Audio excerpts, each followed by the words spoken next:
Hey there. If you are a friend of mine, you're probably wondering, what is Evan doing posting a video on social media, since I never post anything on social media? If you don't know me, well, hi, my name is Evan. I'm a guy who never posts anything on social media. At any event, today I'd like to invite you to go on a journey with me, tell you a story. Some might see this as a sad story. I hope instead that you see it the way I do, as a story at the end of the day about kindness and resilience and human goodness. It'll only take a couple of minutes, but this story starts out with a phone call I got from a very good friend named Cal Kelly, who explained to me that she had started a charity 7,000 miles away from us in Bangladesh called Humanity Rises. And the purpose of her charity is to help out refugees living in Bangladesh in the world's largest refugee camp called the Balukhali refugee camp. I didn't know much about it, but since I'm a geek, I fired up Google. I was shocked. No matter which way I scrolled, there were more and more tarp-roofed huts, thousands and thousands of them going on seemingly forever, as it turns out sheltering over 1 million refugees. So I wondered what had happened to them.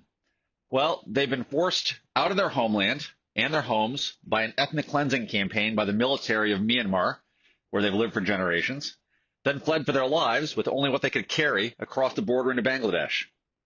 I wondered, who are they? They are the Rohingya, and the United Nations says they're one of the most persecuted minorities in the world, and that what happened to them is textbook ethnic cleansing, being attacked, having their homes burned, and worse. Most fled from Myanmar into Bangladesh in 2017, and they've been trapped there, homeless, ever since. More than half of them are kids. Kids! At this point, I got back in touch with my friend Kel to find out more. She asked whether I wanted to witness the camp in person, and my answer to that was yes. That's how I found myself with my camera on a 2-hour drive along a rutted and muddy dirt road from Cox's Bazar, Bangladesh, into the refugee camp. This district of Bangladesh itself is quite poor, and the Bangladeshi people and government deserve tremendous appreciation for their grace in hosting 1 million of their stateless neighbors for years. Once you arrive, the walk through the refugee camp toward Humanity Rises would make you appreciate what we all take for granted. Nothing is easy here, nothing is comfortable here, not shelter, food, warmth, water, bathrooms, staying dry, cleanliness, nothing is easy. Then I arrived at Kel's charity, Humanity Rises, and spent my first day there. I really wish you could see it yourself. It is an oasis of kindness, dignity, safety. I was totally amazed, awed, and humbled at what Kel had accomplished halfway around the planet from where we live in Boston. I'll tell you, walking around the refugee camp is not uplifting, but walking around Humanity Rises is like being in another world. You would have absolutely no idea that this little haven is in the middle of the world's largest refugee camp.